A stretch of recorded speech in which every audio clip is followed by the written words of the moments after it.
Barbecue Nation. It's a culinary mosaic of what 14 million Americans do most when it comes to cooking, making dinner at the grill. Author Fred Thompson has searched across the U.S. for America's best backyard cooks and their favorite recipes, and he's compiled 350 recipes that are easy to recreate in anybody's backyard. Barbecue Nation reflects America's ever-changing populations with flavors of Cuba from South Florida, Brooklyn-born Jamaican jerk. I knew a Brooklyn-born Jamaican jerk one time. Anyway, taste of Vietnam from the coast of Texas, as well as the country's regional bounties, including grilled salmon from Pacific Northwest, brats from the Midwest, and grilled catfish from the Mississippi Delta. In the words of one writer, where flame meets meat, you'll find Fred. And today you're going to find Fred in Hemisphere signing books and dishing up his chipotle charred pork tenders with black bean salsa. I'll remind you to use the mics again for your questions for the Q&A. Please join me in welcoming Fred Thompson to Google New York. Thank you. Appreciate it. Hi, folks. Obviously, I'm not from around here. I do tell people that occasionally I'm from southern Manhattan, and they kind of go, really? I do divide my time, or used to divide my time between here and North Carolina. So there's a couple of things that I may say that you sort of need to know. If I use the phrase fixin' to, that means I'm going to start, or you're going to start. Boil is B-O-I-L, foil is F-O-I-L, and oil is O-I-L. And after that, you know, we'll get into weird Southern sayings and stuff as we go along. And I'm going to drive the audio guy crazy because I'm not one of these that likes for your questions to come at the end. I assume all of you graduated the first grade, right? Okay. So, and I react really well to being yelled at. So if you have a question as we go along, you know, just speak up and let's go ahead and take care of that question rather than you forget it or get tangled or, you know, I'm Southern. I'm going to go on a tangent, folks. I mean, you know, just assume that that's going to happen. How many of you plan to cook something on the grill this weekend? How about tonight? That's even better. How many of you live in Manhattan and don't have a grill? How many of you have a fire escape? Gracious Homes. It's a little Smoky Joe gas, little cylinder. Works great on gas. It works great on fire escape. Some of the recipes in this book were actually tested on my illegal fire escape grill. This book was it was one of the most frustrating books I've ever written, and it was also probably the most fun book I have written. Frustrating in trying to find some of these folks. Frustrating in that weather played a huge impact on what happened here. I was scheduled to be in New Orleans to talk to 3 different people in New Orleans the week of Katrina. I got run out of South Texas by Rita. I've been run out of Florida by Ophelia and Rita as it made its first pass through. And we were going to do some rooftop grilling here in Manhattan one weekend, and we got 8 inches of rain between Friday and Saturday. So it was kind of, for a while, it was like if you needed a natural disaster, so you scheduled some kind of meeting with me, and I could just about guarantee it. I broke a few droughts in some areas too. But it was fun. It was fun trying to find these people. Some of them are friends, some of them are friends of friends. A lot of them, I went by a fire station. Firemen always know where food is. They always know, either because they've gone in to put somebody's fire out on their deck or their kitchen, but they just seem to know where good food is. The other people that seem to know where good food is anybody Baptist? Anybody got any relationship to Southern Baptism here? You do? Okay, you will understand this question. Southern Baptist preachers know where the best food in any given community is because they really like to get invited to dinner. And so they became a great resource for me on that. And that's sort of what I did is I got myself invited to dinner. And some of it was a lot of fun. There was a group of folks that I met with in Byhalia, Mississippi, where the entire town showed up. And the entire town showed up with their special whatever. And a lot of those recipes are in the book, everything from the mayor's chocolate pie to one of the ladies' crawfish appetizers to what was the main event, which was a filet mignon that had been marinated in honey and a couple of other things and then topped with a goat cheese. And I thought that was pretty fast for a town that's probably would fit in this room. And we just, we had a great time doing it. The book, I think, will work for anybody in any situation. It is about people like you. There's a few professional chefs in there, but I was very, very cautious about it because what I wanted was recipes that would work under any set of circumstances and just about on any piece of equipment. You don't have to go out and buy a $34,000 smoker like these guys use for Memphis and May to create any recipe that's in this book. You can pretty much do it on charcoal or gas and on just about any size grill that you want or that you would need. So the recipes are very, very straightforward, but being straightforward, they're also interesting. They are what these people are proud of. And that was really one of the keys, was to try to find folks that when they cranked their grill up, all the neighbors wanted to get invited to dinner. And that's what basically this collection of recipes is about that. I guess that you guys would like to talk about grilling and all that kind of stuff. And before anybody else asks me this question, charcoal or gas? How many of you are charcoal freaks? Would you ever cook on a gas grill? This one over there, oh, no way. Gas? Don't know or don't care? The gas grills today are a lot better than they ever have been. And the recipes in this book were tested both on charcoal and gas. I think you can go either way. 15 years ago, I wouldn't have thought of doing anything but charcoal. It's just kind of one of those manly things. We have to play with fire and we want to build it and all that kind of mess. But as my time got more precious, I broke down and bought a gas grill. And what I find that I do is I use the gas grill more during the week than I do on the weekends, and I tend to use the charcoal on the weekends. Or I'll tend to do the things that take longer on the weekends, and they tend to be better on charcoal. So if you're going to go out, if somebody tried to pin me down and say, do you want me to buy a gas grill or a charcoal grill, I'm probably not going to tell you. I'm probably going to say, eventually, I think if you really enjoy grilling and you really enjoy the flavors that you get from a grill, you're probably going to want both. I tend to do almost all fish and shellfish on a gas grill because I can handle the temperatures a lot better. It's a little more instantaneous. One of the joys I think about living in Manhattan is most everybody cooks on gas, unless you're the Food Network in their old studios downtown where they had to do electric. And gas is a little more instantaneous and is a little easier to control, which you need that with fish. That doesn't mean that you can't cook fish on a charcoal grill, but it's just simpler. And a lot of folks, how many of you cook fish on a grill? How many of you are scared to death to even try that? You at least, you know what, you're honest. I do classes on just grilling fish. I'm going to give you one quick, easy tip, and y'all are going to look at me like I've lost my mind. But remember, I'm from the South. You can completely grill any kind of fish by doing one thing. Buy you a jar of mayonnaise, brush the mayonnaise all over the piece of fish, and throw it on the grill. What happens? You have oil in the mayonnaise. You have a natural lubricant that's going on. That fish will not stick. If it does, I think they know my email address. You can email me and yell at me.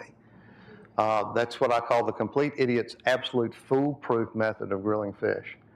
And fish on the grill is just one of these great treats. We think of barbecue in a lot of ways of being pork or ribs or in the process of barbecuing, cooking a steak or pork chop.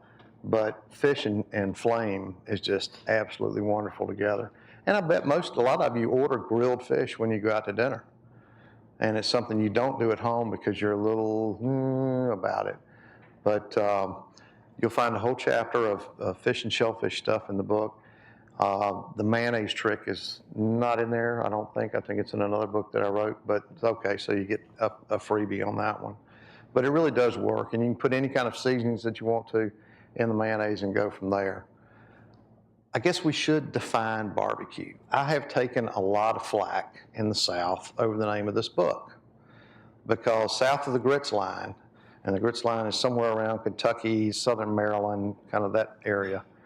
Although y'all have grits, you just call it polenta.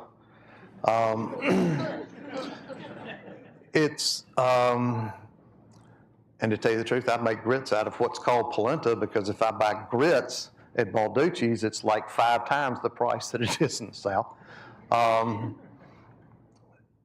Barbecue is a noun, very much a noun. It is something we eat. It is that chopped pork. It is a rib. It's brisket. It's the food itself. Versus the rest of the country, to barbecue is more of a verb. And Taunton and I had Taunton Press is the publisher of this book.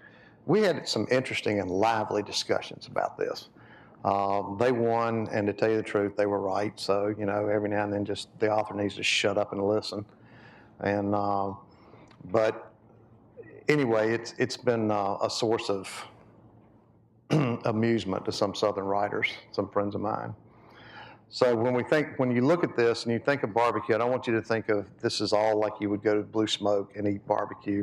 It really is. It's a vast thing. There are recipes in there to teach you how to make North Carolina style barbecue, but there's also recipes in there to give you a unique touch on how to grill a hot dog. Some of y'all are young enough that you'll understand this.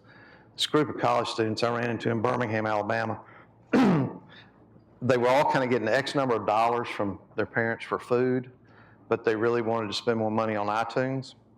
So what they would do is they would take their hot dogs and they would marinate them. And because that made them more special. So they would eat hot dogs like it was filet mignon and have all these special spices and stuff in them. And they saved money and, got more stuff on their iPod.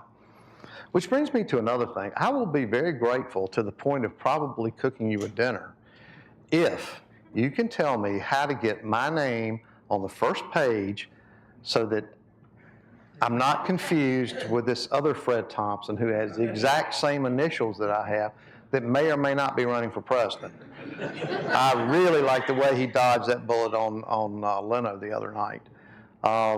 That's a big issue for me. I would really appreciate some help with that.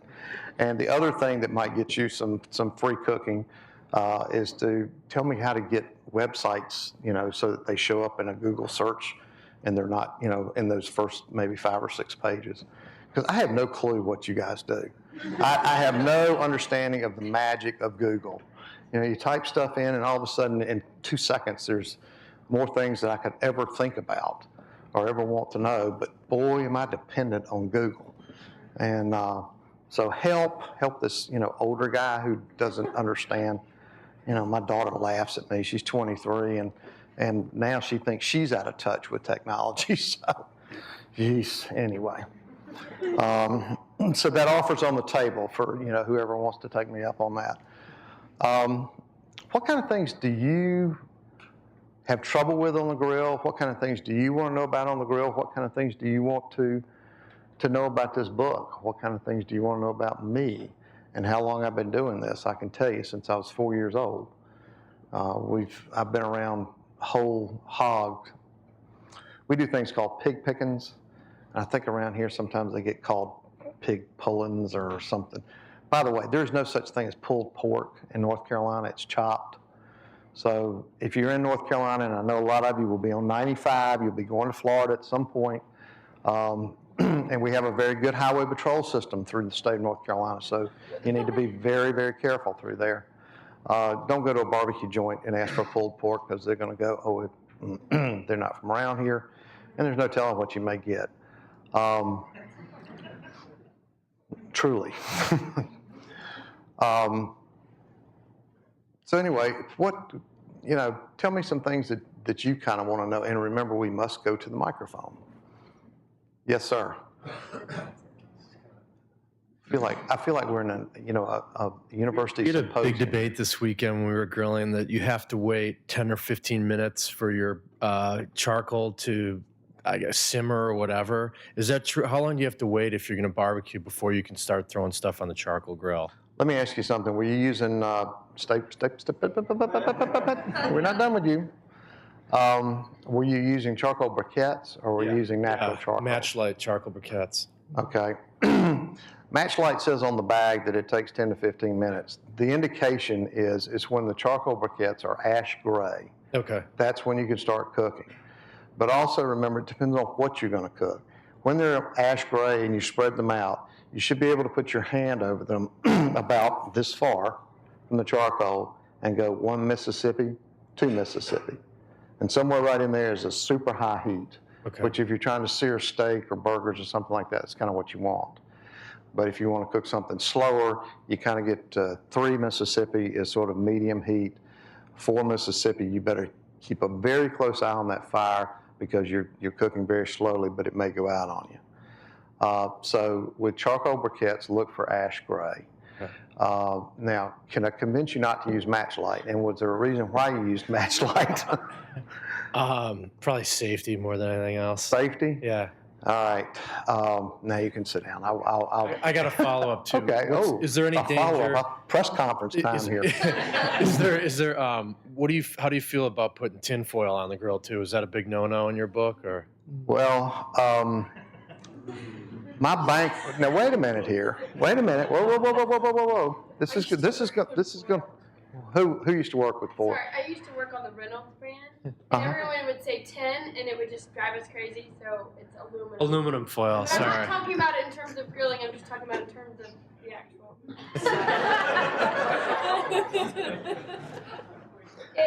My banker calls this my second childhood. I took off the corporate suit and tie about 15 years ago. The last corporate position I had was as vice president of marketing for the Southeast for Reynolds Metals Corporation. So we promoted a lot of lining your grill with aluminum foil, and I almost said tin foil because that's the way Pat and Betty. Pat and Betty, they're my buddies. Oh, yeah. The next time you see them, tell them that, anyway, I owe them a book. I'm in big trouble with them. If you're like my mother and you want to keep a spotless grill, I think that's a good thing. The other thing that I think aluminum foil is really, really good for is balling that puppy up and cleaning your grill. It's a whole lot cheaper to do it the grill top where you've actually had the food. It's a cheaper method than going and buying one of these $14 or $15 grill brushes, and it works just as well. So line it if you want to, I was worried about the rust on the grill. That was the thing. And we're getting way too picky. I need to take you down to North Carolina and show you some of the pits where barbecues. Rust is a good thing. It's kind of like I'm trying to think of. Has anybody here ever been to Joe Jr.'s over on 6th and 11th? Okay. You remember when they about lost their lease, and there was an uproar about this whole thing, and in the whole deal, finally the landlord, really thanks to Matthew Broderick and I think Sarah Jessica Parker, because they were big fans of this place, the landlord agreed that they had to remodel the booths and the counter and everything, but they could leave the griddle alone. And I do think there's something to this buildup that happens on old griddles like this that you cannot replicate. I think it's why you can take Dreamland Barbecue in Tuscaloosa. Their barbecue is a whole lot better than Dreamland Barbecue in Mobile or Dreamland Barbecue in Birmingham because they don't have the decades of the buildup. So when I say rust is a good thing, I don't necessarily mean rust, but some of that buildup is not a bad thing because it does help with the flavoring process. But if the grill is about to rust out, then I think you put aluminum foil on there. So. That answers my question. Then. Okay. Thanks, buddy. Sure, thank you. Yes, sir. I like to do a lot of turkeys or chickens using indirect method in a big Great. rubber. I recently read about something called the Orion Cooker, which is some convection thing using coal. Have you heard about that? I was wondering what your thoughts were. Well, what kind of grill do you have? I got a couple, but I have I have an 18-inch and a 22-inch Weber, and then a Smoky Joe. Okay. Those are convection ovens. Right, when you open it up. Yeah, exactly. and I've heard of this one. I have not seen it. I've heard a couple of comments about it. They've been positive comments. Yeah, it's a price point thing. I mean, you can spend $10,000, $15,000 for a grill for your backyard. Will it do any better than a 22-inch Weber to smoke a turkey? I don't think so. Yeah, the thing I like about, obviously the Weber is easy because you don't have to baste. It's quicker than the oven. Thanksgiving, it's a unique thing too. Everybody likes that. But this seemed a little different too. I'm just it looked interesting from what I read about it. And it might even be quicker than the Weber, the way they were saying. That's what I've heard, but I really can't comment much more than just, I've heard some things about it. I haven't had the opportunity to cook on it yet. My Weber charcoal grill is 31 years old. I guess I'm a big fan of that thing, and I've cooked a bunch of turkeys on it, so. Yes, sir. I grill a lot of beef and chicken, but pork not so often, and I think it's partly because I have a hard time telling, how long to cook the pork, how to know if it's done. I was wondering if you had any tips on that. Okay. Everybody put their index finger in the air. You know this trick? I do. No, you don't know. You know the other trick. This is the simpler trick. Oh, you know what we're going to do? We're going to make everybody look a little stupid here. Okay? Now we're going to, for the guys, this will be easy. Kind of get like you're going to shave. All right? Put this index finger, go here. All right, that's rare. This is medium. And if this is a filet mignon you're cooking, please just throw it away. But for pork, shouldn't pork be, more cooked than beef? The last case of trichinosis in the United States was in 1953, and that was the year I was born, so there hasn't been one for a while. And trichinosis is pretty dead at 145 degrees. One of the things that we do in the United States is we really overcook pork because we've also genetically changed it to where it's not as fatty as it used to be. So if you overcook it, you're also kind of getting into the shoe leather thing.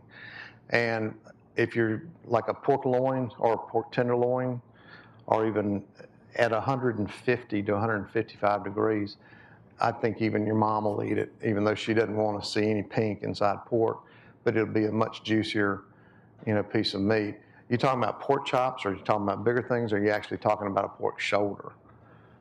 Sort of pork chops, some bigger things. Pork chops, you really can deal with like a steak. And right here, use all your senses when you cook. Learn to use everything, and especially your touch. The guys in the kitchens, these restaurants, they're touching your meat. They're just, that's going on. Just get over it, because that's how they tell. That's how they tell when it's done. And for a pork chop, right here, it's just about perfect for a pork chop. Now, if you're going to cook a pork chop on the grill, let's don't come home with these little thin cuts.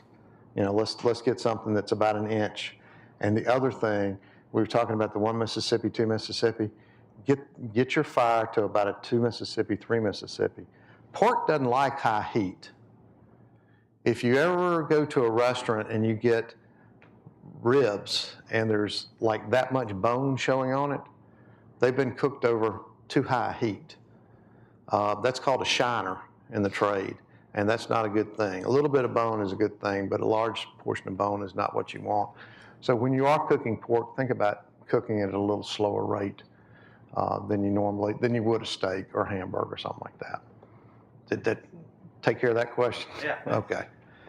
Like I said, I get on tangents every now and then, so thank you. Yes, sir. Hi. One of the things I have trouble cooking is vegetables of all kinds. I love to cook meat, but I just can't really get the veggies right ever. I'm sure there's some good recipes, but do you have anything sort of standard recommendation?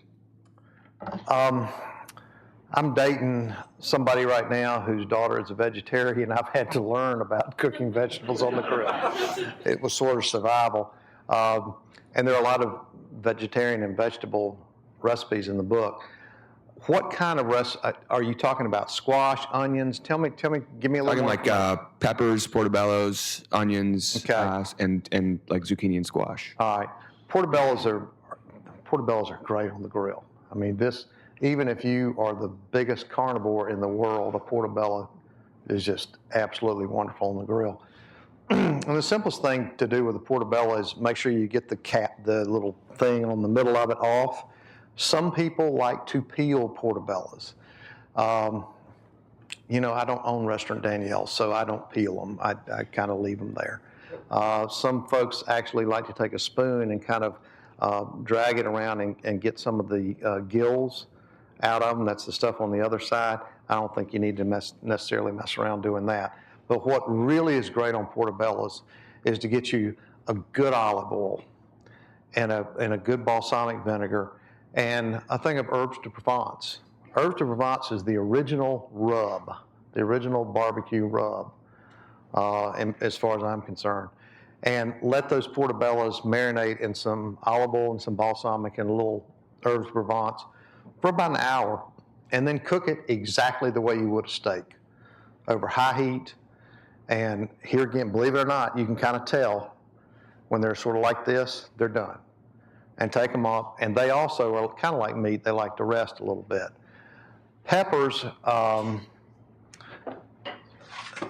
here again, a little olive oil goes a long way with most any vegetable. Peppers, are you having trouble with them falling through the grill, or just kind of cut them into eighths? Okay. And that's big enough that they shouldn't go through anybody's grill top. The thing with peppers is you do want them to blister. You don't want them to necessarily blacken, but you do want to blister, because what's happening, this black stuff or dark brown stuff that you see, that's the natural sugars in anything that's caramelizing. How many of you don't like caramel? Okay? I mean, that's what's happening when you cook. There's this chemical reaction going on, and it's the caramelization of sugars that actually adds a lot of flavor, especially on a grill. Squash. Take $24.95 and go to Chinatown and buy you a Japanese mandolin. It's a little plastic mandolin. It will be the very best tool you ever invested in your kitchen. These $150 stainless steel mandolins, the only thing that they will do, the little Japanese mandolin won't do, is they will do a waffle potato. Now, how often do you do waffle potatoes? Not very often. And there's actually a guy who sells stuff on the streets every now and then who has one that you can do a waffle potato on. But, and just take your squash and slide that through to where they're like yay thick and long. And here again, grill them to, little olive oil, little herbs de Provence, salt and pepper. I know a guy who does all his vegetables, and all he does is he throws everything in a bowl and he sprays the whole thing with Pam and tosses them. A little salt and pepper, and they're great. But here again, you're trying to cook them. A squash over a high heat is only going to take maybe 3 minutes, 3 to 4 minutes, a couple of minutes on the side. And you do want to turn them over because you're getting more caramelization and you're getting more flavor. Now, the piece de resistance about any vegetable is once you take them off, throw them in a bowl and toss them with an acid of some kind, a balsamic vinegar, some lemon juice, regular cider vinegar, champagne vinegar, mint apple vinegar. That's the thing about living in New York or having access to the food stores that we have in New York is that you can get so many different things that we can't get in North Carolina. The acidity is like one of the best seasoning devices that you can ever come up with. And it just makes grilled vegetables pop. I mean, just pop. So, like simple as lemon juice, balsamic vinegar works really well. If you don't like the dark color, you can use a white balsamic because you're still getting that sweet acid kind of thing, and just toss them together and then just sit back and let everybody go, what did you do to these vegetables? Because, they're going to be impressed. And just a quick follow-up, you mentioned I love this follow-up. Herbs de Provence, the rub. I use Tony Chachere's. Is there anyone brand that you like from a rub? Because there's a lot out there. I don't know. You're going to have so many choices in this book that I doubt you'll ever buy another rub. There's some great. Whose would I buy? I have bought Rendezvous and I bought Interstate Barbecue out of Memphis. They both package a rub. And there is a rub called Dancing Pig that you can get in Memphis that I've never seen for sale here at all, anywhere, that I like. But for the most part, you can take any of the rubs that are in this book, in the rubs chapter, or with some of the rib recipes. My rib recipe in this book has a very, very short rub recipe. I mean, it's basically paprika, chili powder, oregano, salt, and sugar. At the barbecue block party this past weekend, I did a seminar on rubs, and I think a lot of people were just kind of shocked that it's only 5 ingredients that really carry a rub, and then everything after that is what you want in it. Now, the rub that you're buying, I know has oregano and thyme in it. So you might look at one of the base rubs that are in this book and then add in, to your taste, a little oregano and thyme. Rubs, make a big batch because you can keep them in your refrigerator for 3 to 6 months. You can throw them in the freezer for about a year and pull them out and use them right out of the freezer if you want to. But there's one big question. How many of you have spices in your house or apartment that are 6 months old or older? All right, tonight we're all going to go home and we're going to toss those, right? Because they're basically useless. They have lost the essential oils that they need to really give you flavor. Keep your spices about 3 to 6 months and keep them away from the heat. Because I bet a lot of you got them right over the stove, don't you? And that's the worst place for them. Your red spices like paprikas, chili powders, cayennes, put those in your refrigerator and they will remain volatile. And so you have to take a little care about your spices. And when if you're going to make up a batch of rubs, I would suggest that you actually go out and buy some fresh spices to do it. But your own rub will be your favorite thing. And don't hesitate to don't think of rubs just on pork. My favorite recipe that's in this book is I'm taking a pork rub and putting it on salmon and grilling salmon and then basting it with a little barbecue sauce. I got people that don't like salmon that will eat it that way. So, use it. And also rubs, you guys that don't have grills, put your rubs on your chicken and stuff that you're cooking in the oven. I mean, it's a simple way to season. Got any more follow-ups? I like that, follow-up. Thanks. As long as nobody calls me Bush. I have a follow-up. No, I'm kidding.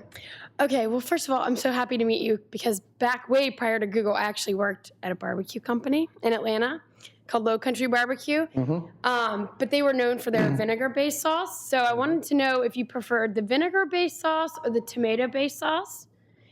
And then as a follow-up, I wanted to know if you are from the South and you love Southern barbecue, where your favorite places are in New York that we can kind of have that same experience. Okay. I grew up in Greensboro, North. Well, let me so that everybody's kind of on the same page. Especially in the state of North Carolina, there are 2 distinct barbecue sauces. There's Eastern style, which is very vinegar based and basically is just vinegar, crushed red peppers, black pepper, and salt. Once you hit somewhere around the middle of the state in that particular line, nobody exactly knows where it is. You get into what's called Lexington style barbecue or Western style barbecue, and tomato and sugar winds up going into these sauces. Then throughout the other regions, and this is Memphis, it's East Tennessee, Georgia, and even Alabama, the sauces change, and they change by how much tomato product is in that vinegar and how thick they get. And if you get to Kansas City, they start getting really, really tomatoey, really sugary, really thick. And maybe that's the reason that Casey Masterpiece is the #1 selling barbecue sauce in the country, is because it's sweet and it's thick. It also will burn faster than anything you could possibly use to baste your chicken with. Your question. Nasty question. You know that. You knew that when you asked. I was born and raised in Greensboro. That's somewhere, Greensboro, North Carolina, that's somewhere on the dividing line between Eastern style and Lexington style. I love Lexington-style pork. If you're ever in North Carolina, go to Lexington #1, and try it. Martha Stewart even likes that one the best. But that's not to say that I don't like the pork in Eastern North Carolina or Tennessee or anywhere else. What's more important to me than the sauce is, are they still following the old method? Are they still cooking with wood?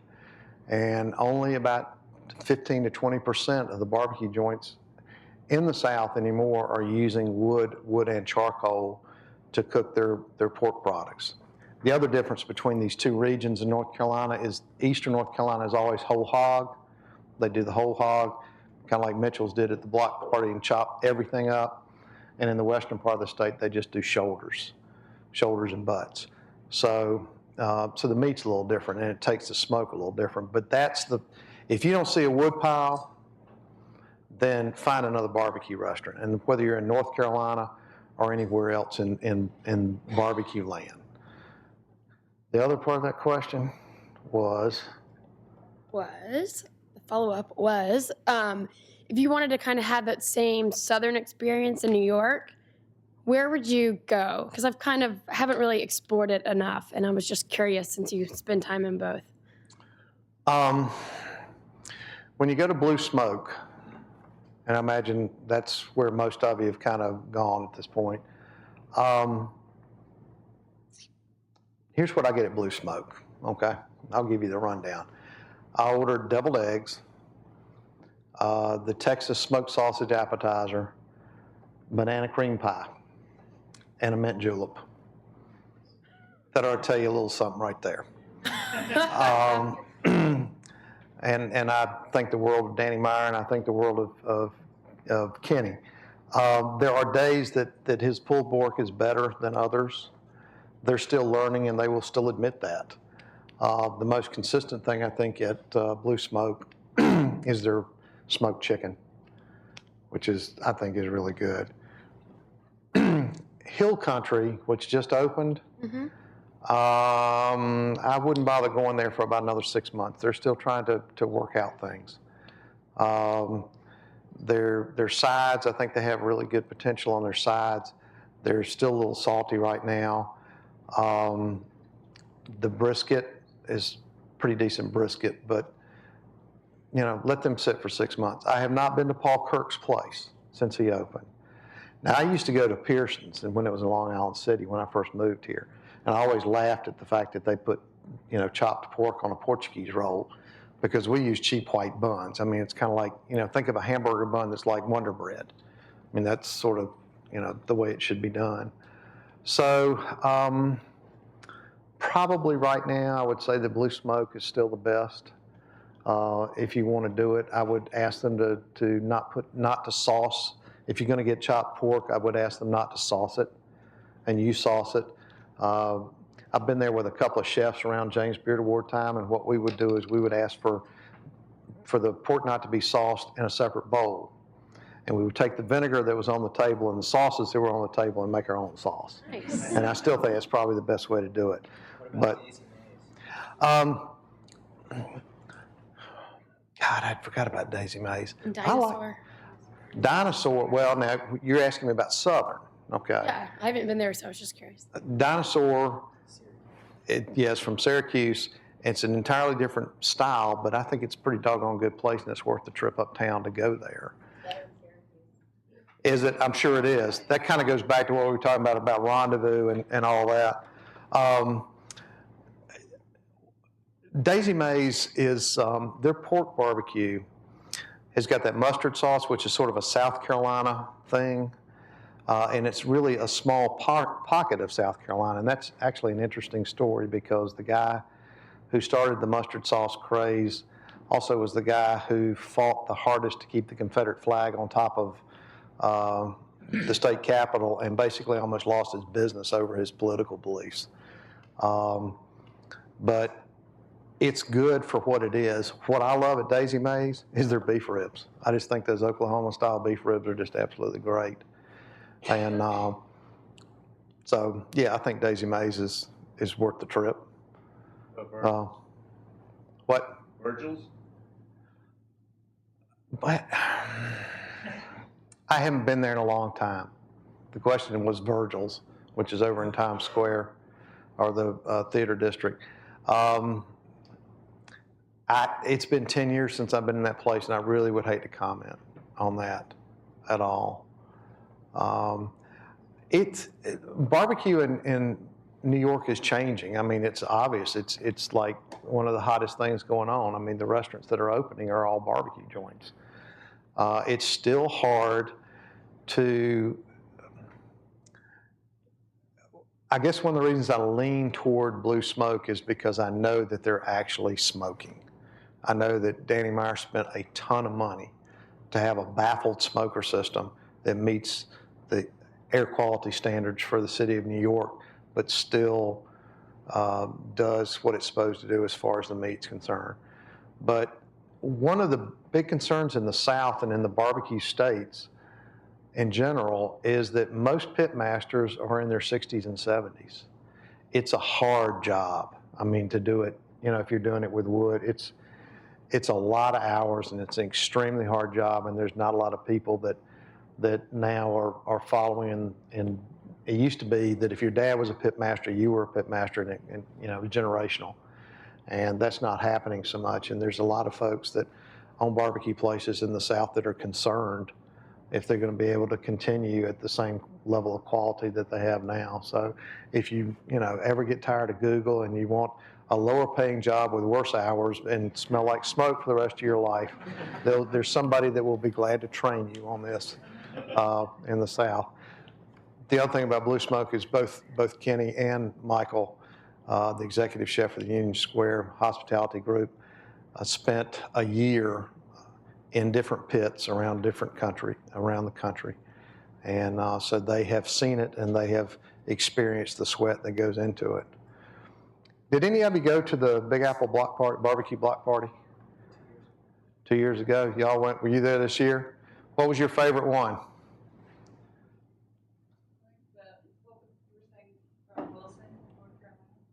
Ed Mitchell. Yep. Have you ever been to Wilburs?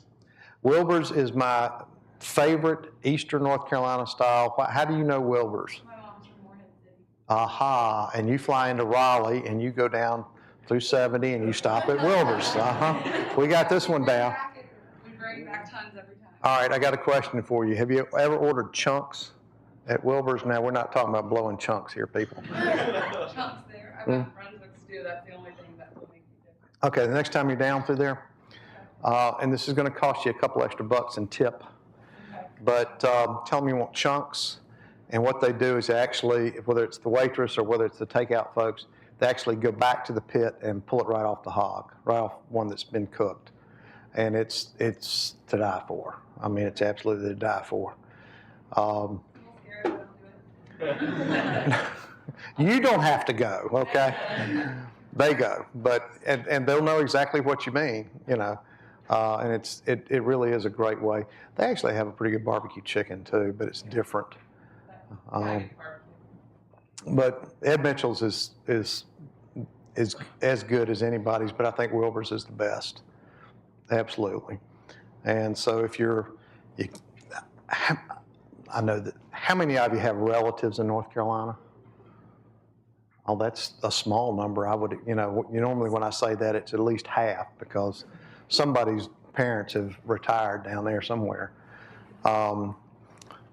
If you fly into Raleigh on business for any reason, and some of you may because of the Research Triangle Park and all that kind of stuff that goes on down there, it actually is worth the effort to rent a car and drive 45 minutes from Raleigh and go to Wilbur's to eat barbecue. I mean, it's awesome stuff.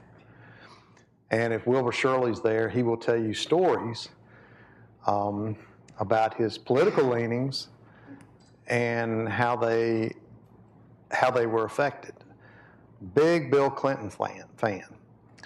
If any of you see some old footage of Clinton when he was running for the Democratic nomination, you will notice that he's wearing a hat that's blue with a red bill, and it says Wilbur's Barbecue on it. After Clinton was elected, he came, there's Seymour Johnson Air Force Base is in Goldsboro, where Wilbur's is. And Clinton came back to Goldsboro and ordered 3,000 plates of barbecue and fed everybody on the base. Wilbur Shirley kind of likes him. When Bush the first was president, he came to Goldsboro, went to Seymour Johnson. Originally had ordered 100 plates. They were going to do a little thing for 100. Got to liking the families and everybody that he found down there so much that he came back and asked Wilbur if he could feed 3,000 people that night, and they pulled it off. So Bush the first is he's got both parties covered. When George came down there, George W., he fed 30. So not very, Anyway. We are the state that sent Jesse Helms to Congress a whole lot, and I had to, when I first came up here, I had to justify that a lot. But the biggest reason we kept electing Jesse Helms was because he was head of the Agriculture Committee, and at that time, North Carolina was a big rural agrarian state, and we needed the price support, so that's part of it. Nobody really agreed with his politics. Yes, sir. Wait a minute. Wait. Okay. It's your turn.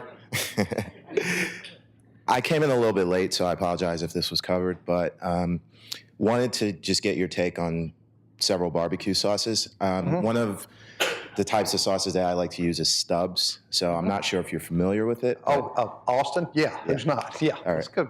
Just wanted to get your take on, if you're not going to create your own, how that sort of ranks. I want you to look up Peter McNee's Seattle pork ribs in the book and see what the first ingredient is in his barbecue sauce recipe. It's Stubbs, and he doctors it up a little bit. I like Stubbs. It is very Texan in its take. By that I mean it's not sweet. There's very little sweetness in it at all, but it's a good bottle barbecue sauce. It's one of the better ones. You got another one you want to ask me about? No, that's mostly it. No follow-up. Okay. Yeah. Do you Yeah. put refrigerated or not? Because I hate putting refrigerated barbecue sauce on my hot food. But my mom says you have to refrigerate it. Said the whole rest of the family's up in arms about it. The best way to answer that is, does the Heinz ketchup at a restaurant that's sitting at a diner that's sitting on the? We don't refrigerate our ketchup Okay, either. all right.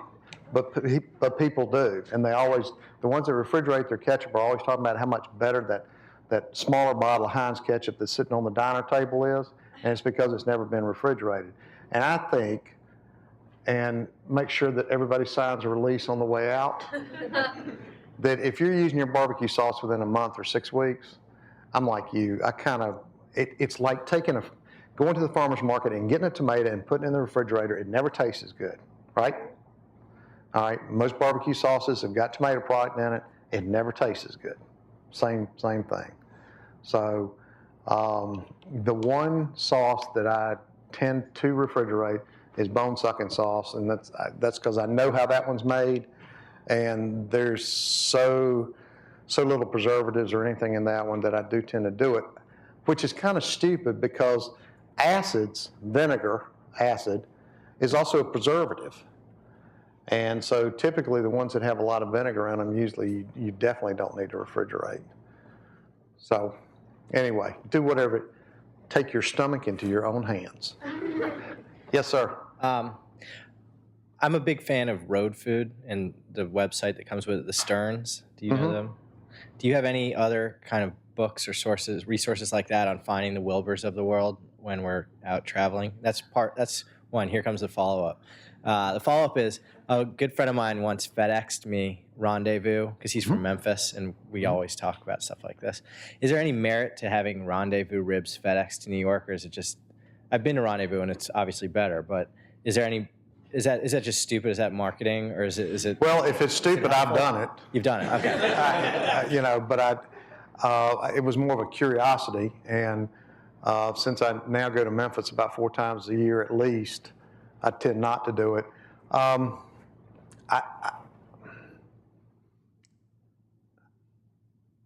If you put Mike Mills' Magic Dust, which is sitting on the table at Blue Smoke, if you sprinkle that on their ribs, you're going to get something that's close to Rendezvous ribs without the airfare, and all that kind of stuff.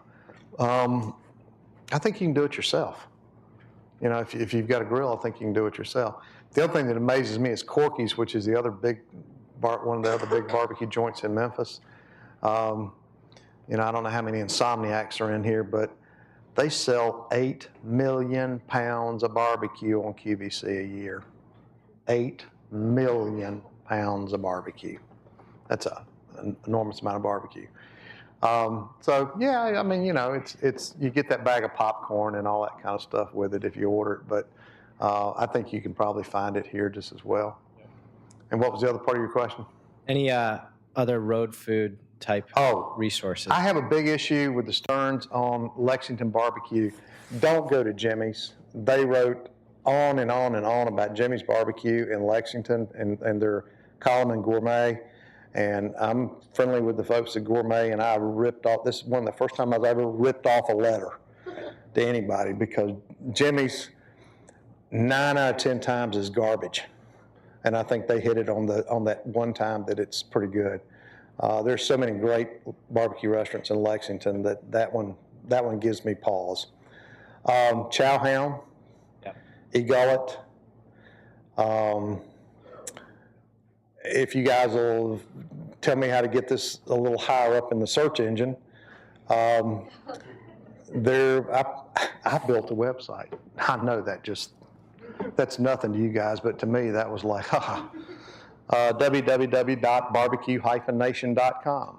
And primarily what I want to do with that site is make it just an informational site where people are talking to each other about barbecue, how to cook it, where to eat it, and that kind of stuff. So, but that's very infancy right now, but if you'd like to put in your 2 cents worth somewhere on that site, that'd be great.